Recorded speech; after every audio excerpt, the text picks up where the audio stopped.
Right, it's them, not us. Let's get to former acting Deputy Secretary of Homeland Security, a man who would know about this. He's already shaking his head, Ken Cuccinelli. So, Ken, if the President of the United States, if you were back at Homeland Security and the President of the United States called and said, can you get some members of the press to accompany Border Patrol on some of these missions, could you possibly say no?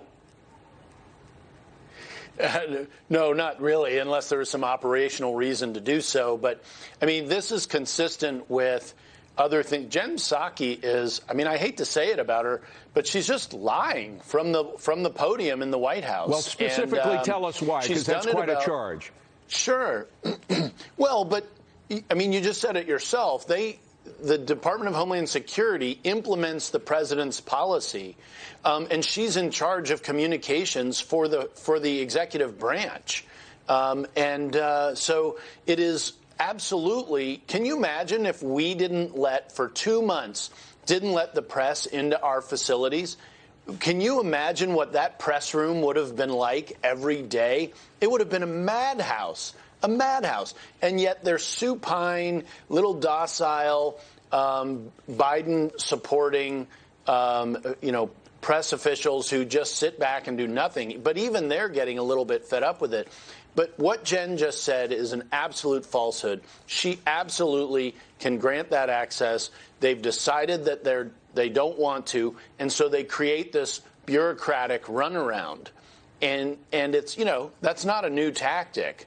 But it just looks a little embarrassing coming from the podium at the White House. Well, and again, even the media that is favorable to this particular administration, that would comprise, I would say, about 95% of the media, even they are beginning to ask some serious questions about, how serious the crisis is. And very few people fail to call it a crisis, even in the mainstream media.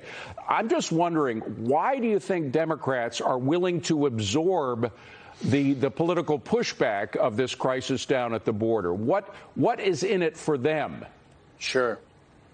So there's two things in it for them. One, this is appeasement to their radical left base. And they came in with this in mind. We told them in the transition that if they opened the border like this and they gave these sorts of messages, that they'd be swamped.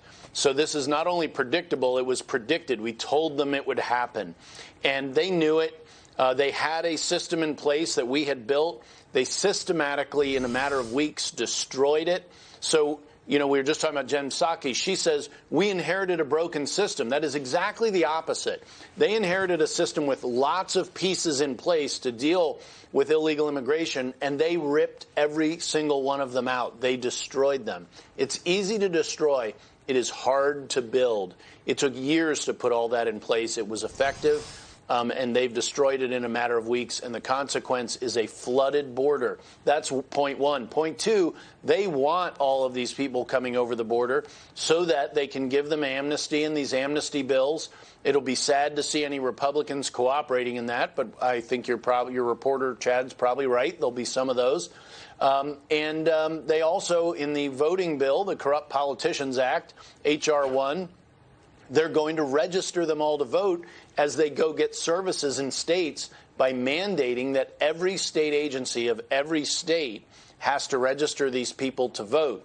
Even if it's illegal for them to vote, once you've registered them, it's awfully hard to keep that fraud from happening. I think, so just to be clear about what you're saying, on their part of H.R. 1 says that you immediately can register to vote, if you are getting a driver's license, for example. And driver's licenses in many states are given to immigrants without papers, illegal immigrants. So in fact, there is an opportunity there. But on the other hand, states have not legalized voting. Most states, anyway, have not legalized voting for unregistered immigrants. Well, if H.R. 1 passes, fundamentally what H.R. 1 does is wipe out your state's election law. It replaces it with what's in H.R. 1. And you're right about DMVs, but it's virtually every state agency, and it's an automatic registration for those folks not to be registered to vote, they have to pull themselves out. And that is not what the Democrats expect to happen. They expect lots of these people to be swept onto the voter rolls. And at that point, it's very hard to stop the voter fraud. They're building a system in H.R. 1 that builds in voter fraud, and this swarming at the border is part of that plan. You know, Ken, finally, I just got to say, we've run out of time, but you used to also be acting director of Citizenship and Immigration Services. And yes, one of the proudest moments in my life was watching my wife become a U.S. citizen. She had to jump through a lot of hoops in order to do that. She was an immigrant from Central America. Played by the rules. But it was so worthwhile at the end of the day. It would be a shame for this country to bypass all of those rules that make people more proud of becoming a citizen and make people realize how important it is in their lives and their families' lives. We got to leave it at that, but very interesting discussion, Ken. It is a moving day for all those folks. It Great sure to be is. with you. It's one of the best days of my life and my wife's life as well. Thank you very much.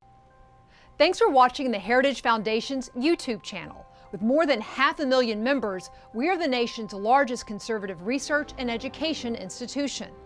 We believe the principles and ideas of the American founding are worth conserving and renewing. Please help us further our mission by subscribing to this channel and sharing our videos with your family and friends.